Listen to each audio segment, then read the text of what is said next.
अस्सलामुअलैकुम वरहमतुल्लाहि वबरकातुहू। सुबहान अल्लाह व बिहम्दिही सुबहान अल्लाहिल अज़ीम। अल्लाहुम्मा सल्लि अला मुहम्मदिन व अला आलि मुहम्मद कमा सल्लैता अला इब्राहीम व अला आलि इब्राहीम इन्नका हमीदुम मजीद। अल्लाहुम्मा बारिक अला मुहम्मद व अला आलि मुहम्मद कमा बारकता अला इब्राहीम व अला आलि इब्राहीम इन्नका हमीदुम मजीद। दोस्तों, आज 24 सितंबर 2023 बहुत ही खूबसूरत चमकता हुआ मौसम। ये नज़ारे जो आप मेरे सामने देख रहे हैं, ये फ्रैंकफर्ट जर्मनी के बिल्कुल साथ एक इलाका है टाउनुस, और ये महंगे इलाकों में आता है। यहाँ एक बहुत बड़ा सेंट्रूम बना हुआ है जिसको हम माइन टाउनुस सेंट्रूम कहते हैं, टाउनुस इलाके के हवाले से। इसके साथ जो करीब 3 गांव है वो सुल्ज़बाह कहलाता है। सुल्ज़बाह के अंदर आप ये देख रहे हैं कि संडे का दिन है, लेकिन अगर कोई छोटा मोटा वाकया, छोटा मोटा कोई ऐसा हादसा पेश आ जाए तो किस तरह ये जो इनके अदारे हैं वहाँ बचाव करने वाले किस तरह पहुँचे। स्टार्ट में आपने देखा गाड़ियाँ खड़ी हैं और वो देख रहे हैं कि क्या हुआ है। साथ साथ आप इस वक्त आप देख रहे हैं धूप के अंदर ये पुराने स्टाइल के बने हुए घर और ये पुरानी गाड़ियां, लोग अपना शौक पूरा कर रहे हैं, निकले हुए हैं घूमने के लिए। लेकिन धूप में ये पुराने घर जो पुराने स्टाइल के बने बड़े खूबसूरत लग रहे हैं। बड़ा पुराना इलाका है ये। अब ये आप देखें ग्रीन पत्तों के अंदर जो छुपे हुए घर क्या खूबसूरत मंजर पेश कर रहे हैं। और लोग संडे वाले दिन अमूमन यहाँ निकलते हैं अपने फन एंजॉय। मुख्तलिफ इलाकों में इन्होंने अपना वो फ्ली मार्केट जिसको बोलते हैं, फ्लो मार्केट जर्मनी में कहते हैं, इंग्लिश में फ्ली मार्केट बोलते हैं, उसके लिए जाते हैं लोग सर देखने के लिए, एंजॉयमेंट के लिए। मुख्तलिफ इलाकों में ये इन्होंने तरीक़े रखी होती हैं।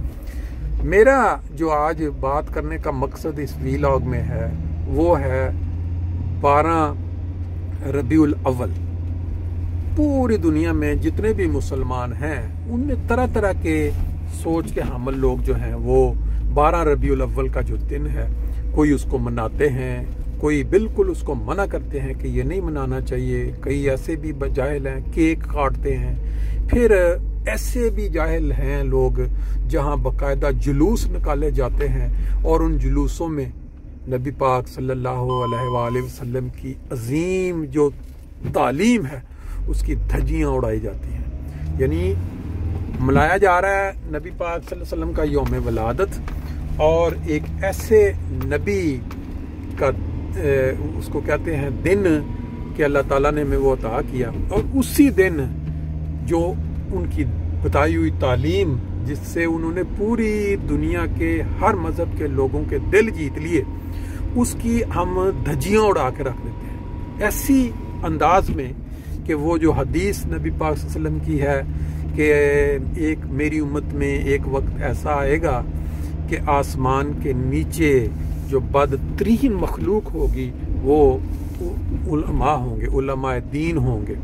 फिर इस तरह अल्फाज आते हैं कि वो जब लोग मेरी उम्मत के लोग उनसे हदायत के लिए मशवरा लेने के लिए निकलेंगे तो वो मसाजिद के मिंबरों पे सूअरों और बंदरों को बैठा पाएंगे। ये एक तमसीली कलाम है, यानी कि वो जो लोग उनको हिदायत देंगे उनकी हरकत इस तरह की होंगी जिस तरह आप जानते हैं सूअरों और बंदरों होती हैं। आजकल जो पाकिस्तान के हालात हैं, मसाजिद में जो आप डेली अखबार उठा के देख लें, आपको इस हदीस के मस्ताक होते हुए ये कौम सबसे ज़्यादा नज़र आएगी। मसाजिद के हुजरों में, लिविंग रूम में जो कुरान मजीद पढ़ाने जाते हैं और लोग, जितने मदारस बने हुए हैं वहाँ रोज़ाना अखबारों की सुर्खियों में होता है कि फ़लाँ आज उसने फ़लाँ स्टूडेंट से ज़्यादती कर दी, उसने फ़लाँ कर दिया।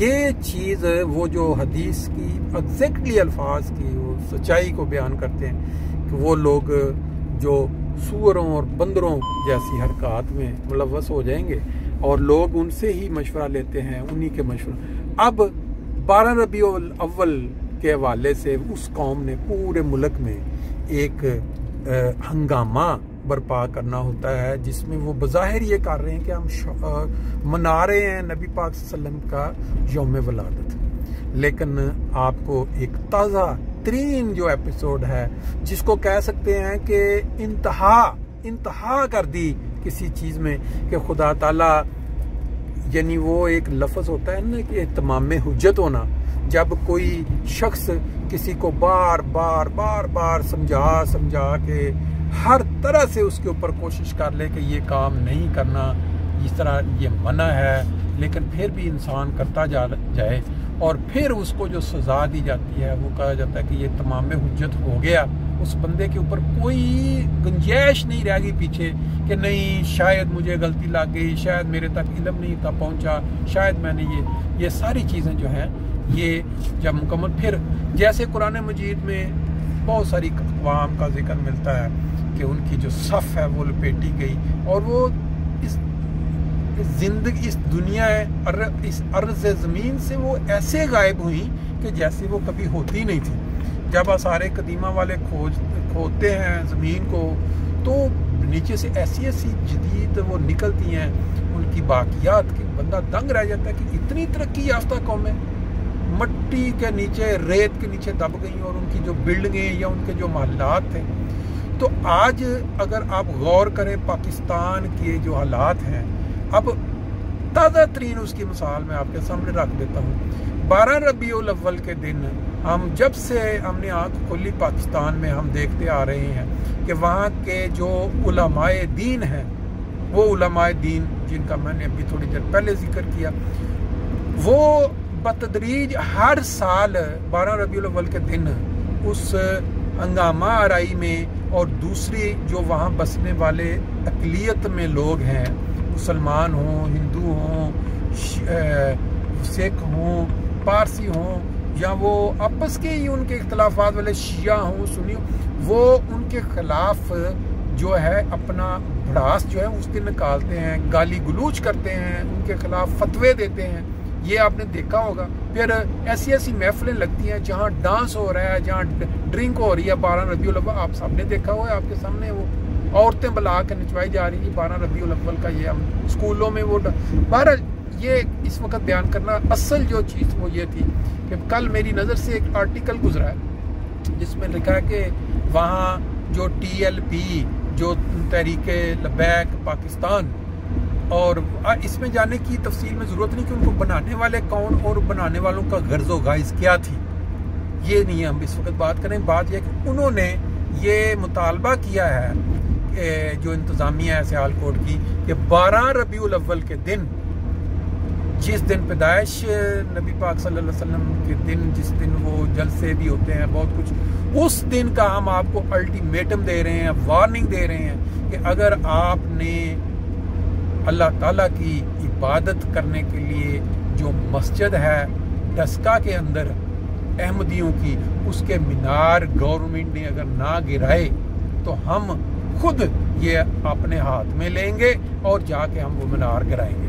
और वो मीनार, वो मस्जिद कौन सी मस्जिद है, क्यों उसके ऊपर इतनी अहमियत? वो मस्जिद वो है जो पाकिस्तान के बानी कायद आज़म ने जो वज़ीर ख़ारजा मुकर्रर किया पहले पाकिस्तान के सर ज़फ़रुल्लाह ख़ान साहब, उनके आबाई गाँव या आबाई जगह वो डस्का में मस्जिद है और बहुत खूबसूरत है। उसकी बड़ी एक तारीख़ है कि ये मस्जिद जो है वो पहले वो सर ज़फ़रुल्लाह ख़ान के आबाओ अजदाद या उनके वहाँ पड़ा गया। अब उसके मुतल्लिक़ वो मौलवियान, वो जिनका मैंने जिक्र किया है, मैं उसके ऊपर देखिए, किसी को टीज़ करना, किसी को तकलीफ़ देना, दिल आज़ारी करना यहाँ कोई मकसद नहीं है, उसका कोई फ़ायदा भी नहीं है।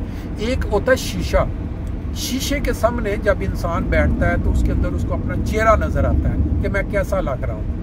अगर हम 12 रबीउल अव्वल के दिन को ये शीशा समझ लें कि इंसान अपने आप को उसके सामने बिठाए कि हम हज़रत नबी पाक सल्लल्लाहु अलैहि वसल्लम की यौम वलादत के दिन ज़रा सामने बैठते हैं इस दिन के हवाले से शीशे के, और अपनी औकात और अपनी हरकत का जायज़ा लेते हैं कि कैसी लग रही हैं, तो उसमें जो चेहरा जिस तरह का है वही नज़र आएगा। यानी जो चेहरा मकरूह है, जो चेहरा गंदा है वो गंदा नज़र आएगा, जो चेहरा, और ये मकरूह और गंदा चेहरा एक होता है आपका चेहरे में नुमाया शक्ल में नज़र आता है, एक होता है आपका अखलाक। यानी नबी पाक सल्लल्लाहु अलैहि वसल्लम की जो तालीम है, जिसकी यौम पैदाइश आप मना रहे हैं बड़ी जोश खरोश से, उनकी तालीम के बिल्कुल बरअक्स आप चलें और तकलीफ दें दूसरी कम्युनिटीज़ को, जिनके मुतल्लिक मतलब जो नबी पाक सल्लल्लाहु अलैहि वसल्लम के वक्तों में जो उनका किरदार रहा, उन लोगों के साथ जो मुसलमान नहीं थे, वो कूड़ा फेंकने वाली माई का पता है और अमानतें रखवाने वालों का पता है, फिर लोगों की जो इबादत गाहें दूसरी थी उनकी हिफाजत की जिम्मेवारी देना, जो एक मुआहदा लिखा गया आपस में कि कोई दूसरे की ना चर्च पे ना वो जो भी मज़ाहब थे कोई उनको अमान हासिल होगी, कोई उनको, ये सारी जो तालीम है इसके बरअक्स जो आज का पाकिस्तानी मौलवी या मुल्ला कह लें या उलमाए दीन कह लें, मेरा ख्याल है इन सब को छोड़ दें, बल्कि TLP जो अब तहरीक लब्बैक, उनकी दाढ़ियाँ देखें और उनको जो बनाया गया, कायम किया गया उस वक़्त, उनके सारे उस हालात को देखें, उनके मुतालबात ये होते बढ़ रहे हैं दिन दिन के। ये जो मसाजिद हैं अहमदियों की, जहाँ ना तो किसी के खिलाफ कोई गाली गलूच निकाली जाती है, ना वहाँ पे वो जो ज़ियाउल हक ने पाबंदी लगाई थी, ना अजान की आवाज़ आ सकती है। हमें अब ये खामोशी के साथ ये जो अल्लाह के हुज़ूर झुकते हैं, इबादत करते हैं, ये भी तकलीफ देती है। इन मसाजिद के मनारों को हम कराएंगे। आपको एक चीज़ क्लियर होनी चाहिए कि आज तक ऐसा नहीं हुआ कि वो किसी एक मुतालबे के पूरा होने के बाद रुक गए हों। पहले दिन से उन्होंने जो शुरू किए उसके अंदर हर हफ्ते, हर महीने, हर साल इजाफा करते चले गए, और अब उन्होंने ये मनारों पे ये काम यहाँ नहीं रुकने वाला। ये जब किसी की जो खसलत होती है, जो खसलत वो उससे हाथों मजबूर हो जाता है, फिर उसका काम है कि वो दिन ब दिन क्योंकि उसकी बेचैनी में इजाफा होता चला जाता है। जब इंसान एक गुनाह करता है आम नजर में, तो एक गुनाह के बाद उसका दिल जो है तड़पता है कि मैं अब दोबारा जाके मैं ये गुनाह इसको तरीके से और तरीके से करूं। अब इसमें कई तरह के गुनाह, कई तरह की गलतियां होती हैं, उसमें बंदा डिटेल में नहीं जा सकता। अब ये जो इन्होंने काम शुरू किया है, पहले मस्जिदों के कब्रिस्तान पहले इन्होंने तोड़े, अपना 72 कब्रों पे इन्होंने कतबे तोड़वाए हैं और पुलिस की निगरानी में हुआ है, 7 पुलिस शामिल। अब ये मीनारों के ऊपर इन्होंने ये जो मुतालबे करने वाले हैं, अगर इनसे ये किसी दिन मुतालबा करवाएं कि हम हेडक्वार्टर जो आर्मी का है हम उस पर हमला करेंगे, नहीं तो हमारे ये मुतालबा देखिए भला आया वो करने देंगे। इमरान खान के पीछे करोड़ों लोग थे, उनकी क्या हालत की है। 9 सितंबर जो करवा के 9 मई का था, या किधर गई वो पार्टी और कहाँ गए उनके वो लीडर और कहाँ। बात यह है कि जिनके हाथों में ताकत है इस वक्त, जब वो जिस वक्त जिस तरफ इनका रुख मोड़ते हैं वो चल पड़ते हैं। आज अगर वो चाहे हैं कि ये काम नहीं होने देना, मजाल है कोई बंदा बोल जाए या कोई ये जुबान निकाल जाए कि हमने ये मनारे तोड़ने हैं, ऐलान एक दिन करे हैं कि वो हमने आर्मी पे अटैक करना है, हमने फलान देखें भला किस तरह उनको रोका नहीं जाता और किस तरह। ये सब मिली भगत है, ये सब के सब कंप्लीट जो है उसको क्या कहते हैं, पीछे उनको शय मौजूद है जिसकी वजह से ये काम हो रहे हैं। लेकिन एक बात क्लियर है, ये मसाजिद के जो मीनार तोड़वाए जा रहे हैं, तोड़े नहीं ये तोड़वाए जा रहे हैं, कब्रिस्तानों के कतबे जो खेड़े जा रहे हैं, और इसी तरह बाकी की जो ज्यादतियां इंसानी हकूक की पामाली हो रही है। आया परवरदार जो खुदा ताला जिसने पैदा किया तमाम इंसानों का, आया उसकी नजर से ये सारी चीजें छुपी हुई हैं। खुदा ताला जब इंसानों को पैदा करता है तो क्या वो तमीज रख देता है कि ये जो फलान लोग हैं जिनको मैं ताकत दे रहा हूँ ये जो मर्जी करते फिरें। इनको कुरान पाक इन बातों से भरा पड़ा है, लेकिन बात सिर्फ इतनी है कि उस पर यकीन कौन करता है अमली तौर पे। कुरान तो सजा के रखे हुए हैं अपनी अपनी अलमारियों में। अरब कंट्रीज में, मुसलमान ममालिक में किसी ने कहा था ना कि अगर किसी ने कुरान पाक को देखना है तो वो यहाँ अरब कंट्री में या इन इस्लामी ममालिक में आ जाए। अलमारियों की अलमारियां भरी पड़ी हैं और वहाँ जो है लोग जो है उनको चूमते हैं और उनके सर पे रख के शादियां करते हैं। उसने साथ कहा कि अगर इस पे अमल देखना है, कुरान की तालीम पे अमल देखना है, तो फिर यूरोप में चले जाए। वो लोगों का जो किरदार है वो उस पे अमल का किरदार है। आप यहाँ की रियासतें देख लें, गरीबों का ख्याल रखना, जॉब कानून की पासदारी, इंसाफ, ये सारी चीज़ें आप देख लें। पर आज का जो वीलॉग है मेरा ख्याल है थोड़ा लंबा हो गया है, लेकिन दुआ ये है और दोस्तों से भी दुआ की दरख्वास्त है कि हमारी कौम ही है ना, है तो हम पाकिस्तानी। कल जब आपको पता है कि हिरोशिमा के ऊपर जब अमेरिका ने बम गिराए थे, तो हमें नहीं पता कि उस कौम के अंदर क्या ऐसी चीजें थी कि उनको उनके लीडरों की वजह से सजा मिली। अमेरिका के साथ पंगा लिया दूसरी जंग अजीम लगा के, और वो क्या हुआ कि अवाम मरी आम जब एटम बम लाखों। इसी तरह आपके इल्म में है कश्मीर का जब ज़ल्ज़ला आया था तो उससे चंद दिन पहले एक मोंग की मस्जिद के अंदर तकरीबन 7-8 कितनी फजर की नमाज पे लोगों अहमदियों को शहीद किया गया था। और आज के दौर में हम जो समझते हैं, हमारा ईमान है कि खुदा ताला का कोई नुमाइंदा अगर इस दुनिया में मौजूद है तो वो खलीफातुल मसीह है, जमात अहमदिया के 5वें खलीफा है। उनके मुंह के अल्फाज आप सुने को तो उन्होंने कहा था कि ये जो किया गया है अल्लाह ताला ही इनसे निपटेगा। मुझे याद है कि उसके पता नहीं 2 दिन या 4 दिन के पता नहीं ऐसा ज़ल्ज़ला आया जिसमें मेरा ख्याल 70,000 या लाख पाकिस्तानी जो हैं वो मिनटों सेकंडों में लुकमा अजल बन गए। आपको याद होगा कि ये जो सुनामी है जब कितने साल पहले आया था, जिसमें लाखों पता नहीं कितने लाख लोग जो हैं वो समंदर में बह गए थे। ये चीजें छोटी छोटी जो खुदा ताला, हमें नहीं पता कि इन कौमों ने क्या गुनाह किए हैं, इन्होंने कौमों ने क्या चीज की अल्लाह ताला की नाराजगी का बायस बनी, लेकिन इन चीजों को ये लोग, ये जो पाकिस्तानी कौम ये काम कर रही है, मुझे लगता है कि इनको यकीन ही नहीं है कि खुदा ताला जो है वो पकड़ करता है, अपने बंदों की सुनता है। ये समझते हैं कि जो ताकत में है, जिनके पास ताकत है या जिनके हाथ में ये ताकत दी गई है, बस वही है सब कुछ।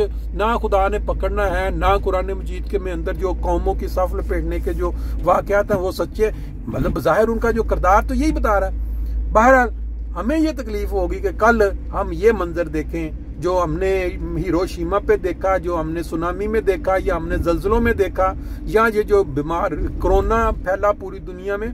क्योंकि नेचुरल सी बात है कि इंसान को मरते देखना या तड़पते देखना इंसान के बर्दाश्त मुश्किल होता है, अफसोस होता है। लेकिन जब खुदा ताला की लाठी चलती है तो फिर उस वक्त जो है वो क्या कहते हैं, वो बहा के ले जाती है। वो फिर इसमें फर्क नहीं होता कि कौन शामिल था कौन शामिल नहीं था, पूरी की पूरी कौमें जो है साथ लपेटी जाती है। कौमों के अंदर जब बेहिसी बढ़ चुकी हो, जो कि अब बढ़ चुकी है पाकिस्तान में, जितना भी जुल्म हो रहा है, जितने मीनारे तोड़े जा रहे हैं, कब्रिस्तानों के कतबे और कामों से निकाला और जॉब नहीं दी थी, कोई नहीं बोलता, कोई आवाज। चंद एक शरीफ लोग हैं जो छोटे छोटे चैनल्स पे बैठ के वो गुफ्तगू करते हैं कि जी ये जमात अहमदी, लेकिन उनको भी धमकियां मिलती हैं। कल एक नागी साहब का प्रोग्राम कहते हैं यार मुझे बड़े लोग कहते हैं आप कादियानी हो गए, आप अहमदी हो गए। मैंने कहना छोड़ दिया था ये डस्का वाली पे, लेकिन अब मैं ये दोबारा बोल रहा हूँ क्योंकि मुझे पता है कि वो तल्लुक भी है किसी से वहां से। तो अल्लाह ताला जान रहा है। बात लंबी होगी। मनाजर आपने मैं देखे हैं ये सारे मोटरवे के, पहले आप जाते हुए देखते हैं, पहले आपने सुल्ज़बाग देखा, फिर आपने मोटरवे देखी, फिर आपने फ्रैंकफर्ट में एंट्री देखी, और साथ आपने आज का वीलॉग सुना। अल्लाह ताला से दुआ करें अल्लाह हमें भी बचाए और इन जालिमों को भी जो है फहम अकल दे कबल इसके कि वो आखिरी वक्त उन पे आ जाए जो हमने 2-3 मौके पे पहले भी देखा हुआ है। सलाम अलैकुम।